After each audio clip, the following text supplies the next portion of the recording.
নমস্কার, আপনারা দেখছেন ওঙ্কার বাংলার সঙ্গে রয়েছে দেবাঞ্জলি। নজর রাখবো এই মুহূর্তের গুরুত্বপূর্ণ খবরের দিকে। হুমায়ুনকে কড়া হুঁশিয়ারি দেওয়ার এক সপ্তাহের মধ্যেই হুমায়ুনের গড়ে যাচ্ছেন শুভেন্দু। রেজিনগর উপনির্বাচন গেরুয়া শিবিরের কাছে সম্মানের লড়াই। এই নির্বাচনে পাখির চোখ করে ময়দানে নামছে বিজেপি। শুক্রবার রেজিনগরে জনসভা থেকে নির্বাচনের রূপরেখা টানার পাশাপাশি সুর বেঁধে দেবেন শুভেন্দু অধিকারী। শুক্রবারই মুখ্যমন্ত্রী শুভেন্দু অধিকারী প্রথম মুর্শিদাবাদ সফরে আসছেন। প্রশাসনিক বৈঠকের পাশাপাশি রেজিনগরে রাজনৈতিক জনসভা রয়েছে তার। উপনির্বাচনে এই কেন্দ্রে হুমায়ুনের আম জনতা উন্নয়ন পার্টির কাছ থেকে আসন ছিনিয়ে নিতে পারবে কি রাজ্যের শাসক দল? পদ্ম শিবিরের প্রার্থী কে হচ্ছেন তা নিয়ে জোর চর্চা চলছে দলের অন্দরে। শুভেন্দুর সভার পরই পদ্মের টিকিট কে পাচ্ছেন তা পরিষ্কার হতে পারে। উল্লেখ্য, আগামী 2 মাসের মধ্যে রেজিনগর বিধানসভা আসনে উপনির্বাচন। একই সঙ্গে নওদা এবং রেজিনগর থেকে বিধানসভা ভোটে জিতে হুমায়ুন কবির রেজিনগর আসন থেকে ইস্তফা দেন। সেই কারণেই এই কেন্দ্রে নির্বাচন আসন্ন। গত বিধানসভা নির্বাচনে এই কেন্দ্রে আমজনতা উন্নয়ন পার্টির প্রার্থী হুমায়ুন কবির 1,23,536 ভোটে জয়ী হন। দ্বিতীয় পদে ছিলেন বিজেপির বাপন ঘোষ। রেজিনগরে এবার আমজনতা উন্নয়ন পার্টির তরফে হুমায়ুনের ছেলেকে প্রার্থী করা হতে পারে বলে জল্পনা শুরু হয়েছে। 72% সংখ্যালঘু ভোট রয়েছে এই বিধানসভা কেন্দ্রে। তা সত্ত্বেও বিজেপি এই আসন ছিনিয়ে নিতে মরিয়া চেষ্টা চালাচ্ছে।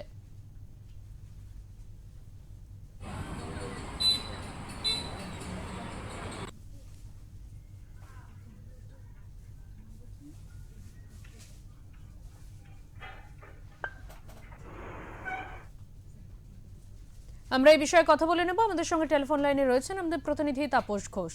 তাপস, হুমায়ুন কবিরের গড় অর্থাৎ কিছুদিন আজকেই কিন্তু শুভেন্দু অধিকারী তিনি কিন্তু আজকে হুমায়ুন কবিরের গড়ে যেতে চলেছেন। তার কি কি কর্মসূচি রয়েছে তোমার কাছে জানতে চাইবো।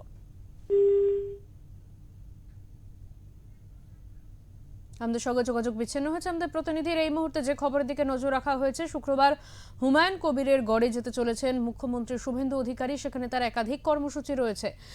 আমরা প্রত্যেকেই জানি আগামী 2 মাসের মধ্যেই হতে চলেছে ভোট, এবং সেই ভোটের ক্ষেত্রে কিন্তু যথেষ্ট মরিয়া হয়ে রয়েছে বিজেপি শিবির যথেষ্ট মরিয়া হয়ে রয়েছে। হুমায়ুন কবিরের আসন ছিনিয়ে নেওয়ার জন্য কিন্তু যথেষ্ট মরিয়া হয়ে রয়েছে শুভেন্দু অধিকারীর শিবির।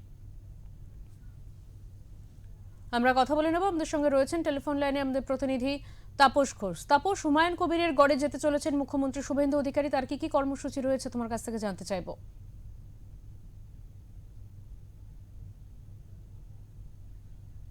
তাপস, শুনতে পাচ্ছ?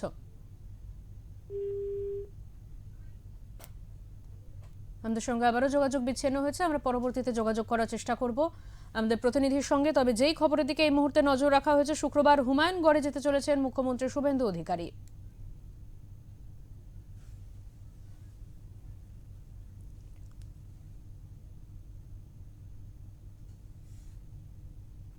হুমায়ুনকে কড়া হুঁশিয়ারি দেওয়ার এক সপ্তাহের মধ্যেই হুমায়ুনের গড়ে যাচ্ছেন শুভেন্দু অধিকারী। রেজিনগর উপনির্বাচন গেরুয়া শিবিরের কাছে সম্মানের লড়াই।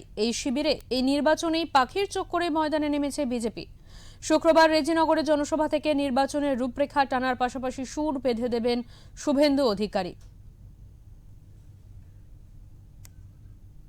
আমরা আবারও যোগাযোগ করতে পেরেছি আমাদের প্রতিনিধি তাপস ঘোষের সঙ্গে। তাপস, আজকে যে খবর উঠে আসছে, হুমায়ুন কবিরের গড়ে যেতে চলেছেন মুখ্যমন্ত্রী শুভেন্দু অধিকারী, কি কি কর্মসূচি রয়েছে তার?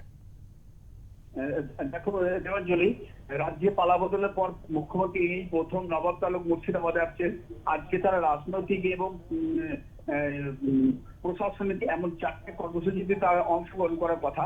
প্রথমে তিনি আসছেন বহরমপুর টু গোল্ডেন রিট্রিট বলে একটা হোটেল, যেখানে তিনি জেলার 8জন বিজেপি বিধায়ক এবং সাংগঠনিক কর্মীদের সঙ্গে বৈঠক করবেন।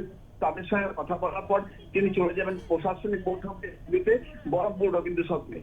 রবীন্দ্র বৈঠকের পর, প্রশাসনিক বৈঠকের পর সেখান থেকে তিনি যাবেন জেলা পুলিশ লাইনে, যেখানে একটা কন্ট্রোলের এরপর তিনি যাবেন তার মূল যে লক্ষ্য রেজিনগরে একটা জনসভা এবং কার্যকর সেটা